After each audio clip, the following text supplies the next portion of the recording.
बिहार विधानसभा के शीतकालीन सत्र के चौथे दिन आरजेडी के बागी विधायकों के सिटिंग अरेंजमेंट को लेकर भारी हंगामा हुआ। बागी विधायकों के मंत्रियों की सीट पर बैठने को लेकर आरजेडी के विधायक वेल में आकर हंगामा करने लगे। यहां तक कि आरजेडी विधायक भाई वीरेंद्र सीएम नीतीश कुमार की खाली सीट के पास तक पहुंच गए। इस पर स्पीकर नंदकिशोर यादव ने मार्शल बुलाकर आरजेडी के विधायक भाई वीरेंद्र को सदन से बाहर करवा दिया। गंभीर परिणाम हो जाएंगे, इसके गंभीर परिणाम हो जाएंगे। बिहार विधानसभा के शीतकालीन सत्र का चौथा दिन विधानसभा के अंदर गर्मा गर्म बहस चल रही थी। विपक्षी विधायक हंगामा कर रहे थे।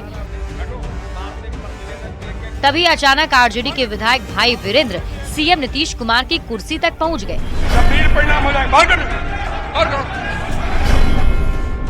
सत्ता पक्ष के सदस्यों के साथ स्पीकर तक इस तस्वीर को देखकर हैरान रह गए।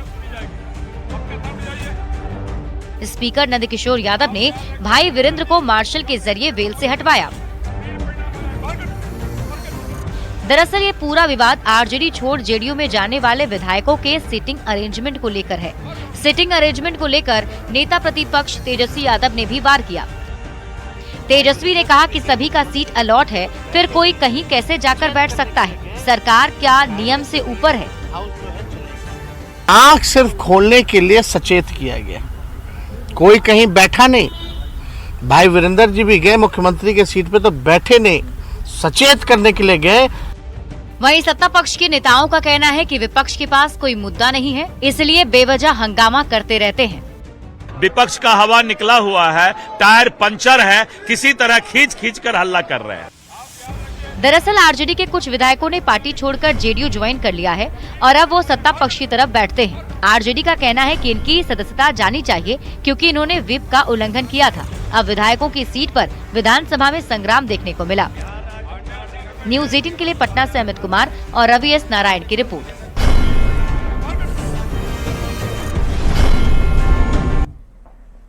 बिहार विधानसभा में से नीतीश कुमार की कुर्सी के पास जाने के मामले पर आरजेडी विधायक भाई वीरेंद्र ने बयान दिया है। उन्होंने कहा कि सदन में नियम से चलता है और ऐसे में स्पीकर को सचेत करने को लेकर से नीतीश की कुर्सी के पास हम गए थे।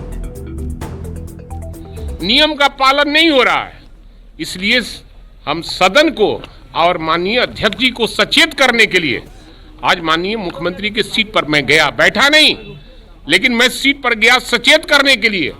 अगर यही एनार्की रहा तो हम सारे विधायक मंत्री का सीट ले लेंगे, मंत्री को जहां बैठना होगा वहां बैठेगा।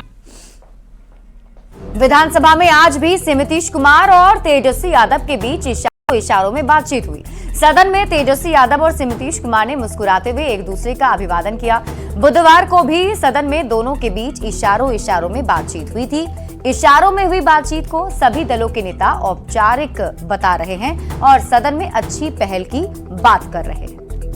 सदन में बैठने के बाद अब फिर दूरी किस बात का रहेगा? बात इशारों में हालचाल लेना कोई गलत बात तो है ना, ये तो अच्छा बात है। और मुख्यमंत्री जी तो सबके बारे में जानते रहते हैं कि किनकी क्या स्थिति है, क्या जो है कोई परेशानी तो नहीं है, और उम्र में छोटे हैं तो उनके बारे में हालचाल लेना, स्वास्थ्य के बारे में जानना तो ये अच्छा परंपरा है। अरे तो आम बात है भाई, आपस में मिलते हैं विधानसभा में या कहीं कॉमन प्लेस पर तो आम बात है, हम लोग भी मिलते हैं एक दूसरे से। इशारे की बात जो है दूसरा कैसे समझ सकेगा? ये तो माननीय मुख्यमंत्री जी ही बता सकते हैं कि क्या इशारा किया उन्होंने। इस पर अटकल लगाना बिल्कुल ही औसो लाजमी नहीं है। मैंने देखा नहीं है और ये कोई बहुत अप्रत्याशित बात तो नहीं है। नेता सदन और नेता प्रतिपक्ष दोनों का लगभग आसपास का दर्जा होता है और दोनों की अपनी गरिमा है। यदि कोई बात होती है तो क्या दिक्कत है? और